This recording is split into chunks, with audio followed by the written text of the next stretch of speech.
Apakah semua orang yang puasa bisa mendapatkan 4 kemuliaan tadi atau tidak? Ini poin. 4 itu kalau digabungkan jadi takwa namanya. Singkatnya, apakah semua orang puasa pasti bertakwa? Ya, tanya-tanyakan Al-Quran. Apa jawaban Allah di Al-Quran? Dijawab langsung di ayat siang. Al-Baqarah ayat 183. Ya ayyuhalladzina amanu kutiba alaikumus kama kutiba 'alal ladzina min la'allakum. Nah, kalimat tattaqun itu diawali dengan kata la'allakum. La'alla itu namanya harfu taraji. Saya ulang ya, di ilmu nahwu la'alla disebut harfu taraji. Al-Imam As-Suyuti berkomentar begini. Setiap ada satu harapan, keinginan besar yang ingin dicapai, tapi diawali dengan kata la'alla atau la'allakum, ini menunjukkan bahwa harapan itu tidak mungkin bisa dicapai kecuali dengan kesungguhan, keseriusan. Jadi ketika Allah menutup kalimat puasa, ayat puasa dengan kata la'allakum, seakan memberi kesan tidak semua orang puasa akan mendapatkan kenaikan takwa dan jaminan 4 kemuliaan tadi kecuali orang yang serius puasanya, orang yang sungguh-sungguh puasanya. Karena itulah untuk menunjukkan kesungguhan itu, bagian terakhir kita, Nabi memberikan 3 amalan utama. Saya akan bacakan dengan cepat 3 amalan utama yang dikuatkan oleh beliau kepada para sahabat sebelum tiba Ramadan dan sampai sekarang menjadi kurikulum Ramadan Nabi. Jadi kalau ibu bapak ingin mengeluarkan kurikulum Ramadan Nabi, nanti bikin agenda saat Ramadan, ya, supaya nggak pusing nanti. Kalau masuk hari pertama apa yang dikerjakan, hari kedua apa yang dikerjakan, subuh apa, siang apa, sore apa. Cuman nanti saya berikan 3 yang pokok ini. Ada 3. 1, meningkatkan sholat. Saya ulang ya, meningkatkan apa? Sholat. Kalau meningkat secara singkatnya berarti bertambah dari yang sekedar fardu, tambah dengan apa?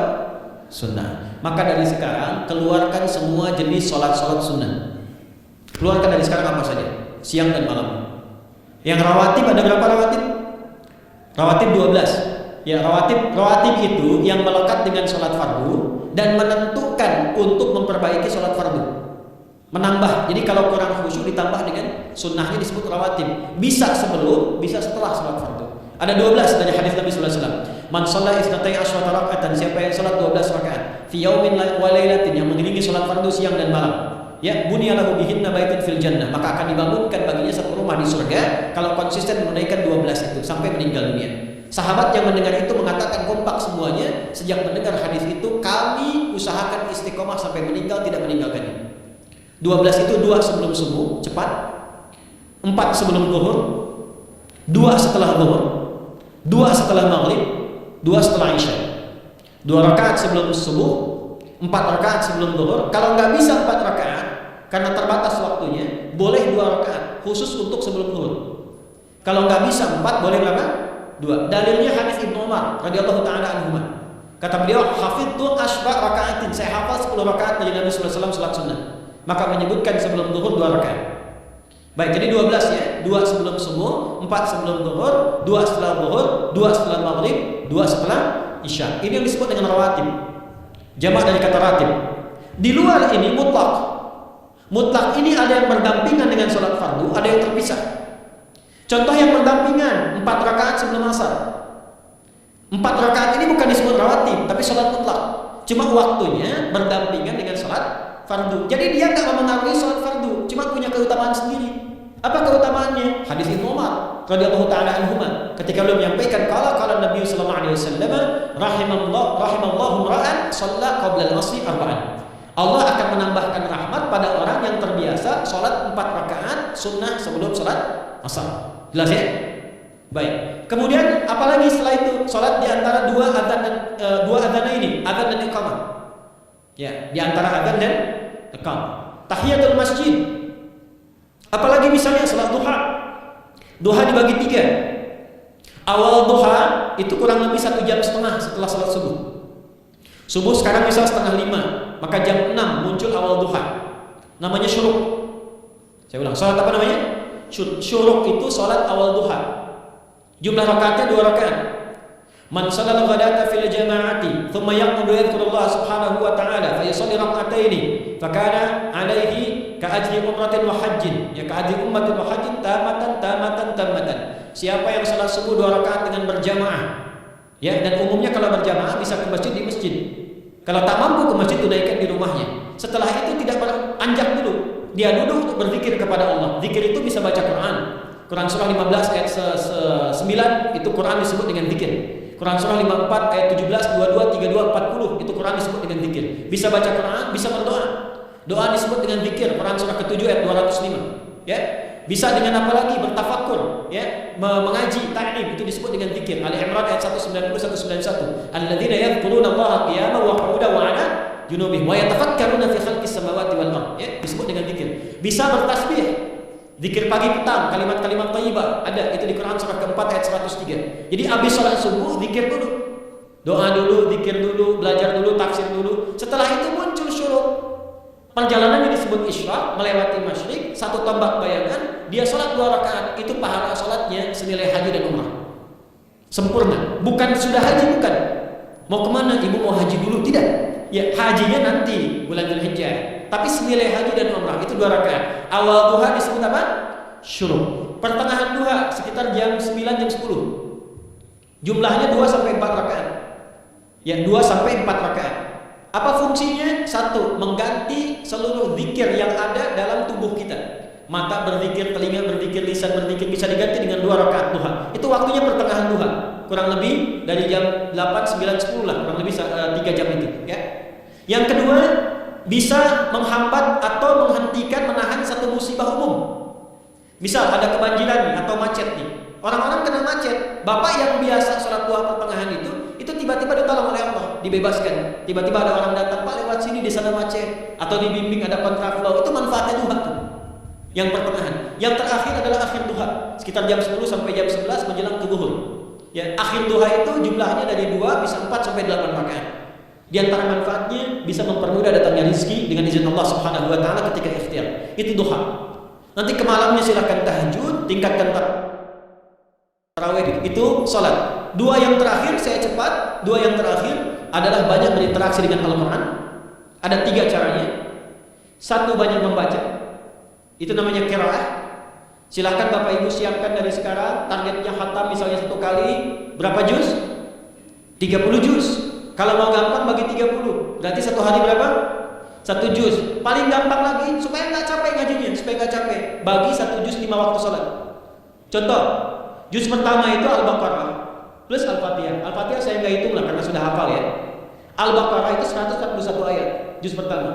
Bagi 5, 28. Jadi setiap ketemu waktu sholat, bagi 2 lagi, 28 bagi 2 berapa? 14. Sebelum sholat baca 14 ayat, setelah sholat baca 14 ayat. Itu 14 ayat itu paling-paling nggak nyampe 5 menit Bu Pak. Kalau investasi 10 menit setiap waktu sholat bagi 2 kita baca 14 ayat, itu insya Allah selesai Ramadan khatam Quran. Itu udah rumus. Ya, tidak cukup dengan amin. Siapkan dari sekarang. Siapkan. Ya. Kemudian mengkaji, kajian, tilawah. Itu tilawah itu di hadis Muslim pahalanya banyak. Ya, majtama qaumun fi baitin min buyutillahi. Ya, kita ngajinya Quran hadis ya, biar lebih kuat dalilnya. Majtama qaumun fi baitin min buyutillahi yatluna kitaballahi wa yatadarasuna fi bainahum. Ya, siapa yang bisa tilawah Quran, ngaji, tafsir, keluarkan misalnya untuk Ramadan 10 hari saya pengen tahu Al-Fatihah. Itu ketika dilakukan punya 4 keutamaan. 1, ghasyiyatuhum rahmah. Selama ngaji rahmat Allah dibentangkan. Kalau pengen doa cepat dikabulkan, kalau istighfar diampuni. Yang kedua, awas nih, nazalat alaihimus sakinah, diberikan ketenangan dalam jiwa. Bapak Ibu pengen di rumah tangga jadi sakinah, isi dengan Quran di rumah. Amalan terakhir infak. Ya, hadisnya dari Ibnu Abbas, radhiyallahu ta'ala anhuma, qala, ya, beliau mengatakan kana Nabi sallallahu alaihi wasallam ajwadan nas wa ajwadu ma yakunu fi Ramadan. Adalah Nabi sallallahu alaihi wasallam itu orang yang sangat luar biasa dermawan dan lembut.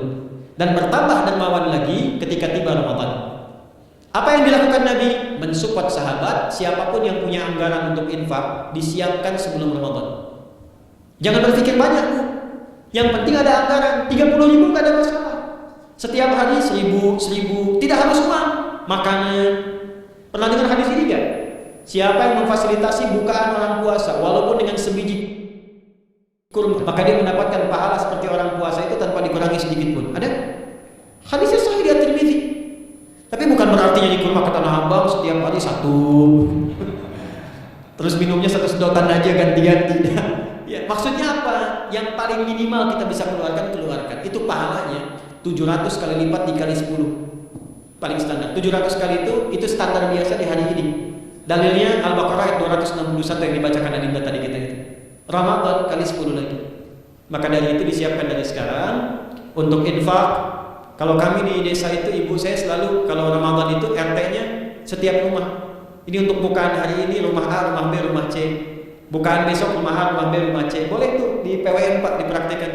Ya, misalnya anggota perserikatan siapa dikasih kesempatan. Mungkin nanti yang lain kurmanya, yang ini misalnya jeruknya, yang ini ininya. Setiap ada bukaan ya kirim ke yatimnya, ya kemudian ke pondok-pondok asuhan Muhammadiyah yang tadi disebutkan sekian ribu itu, cari pahala. Ya, saya kira itu yang bisa saya sampaikan sampai dengan batas waktu yang diberikan. Semoga bermanfaat dan semoga Allah Subhanahu wa taala memberikan kemuliaan kepada kita semua, kesehatan, dan yang terakhir saya ingin sampaikan doa penting. Tolong hafalkan doa ini. Dan ini doa yang diajarkan Nabi menjelang Ramadan supaya mendapatkan kesehatan, kekuatan, keselamatan untuk beribadah saat Ramadan. Hadisnya di At-Tirmidzi nomor hadis 3254. Qala, langsung saja qala Nabi sallallahu alaihi wasallam. Allahumma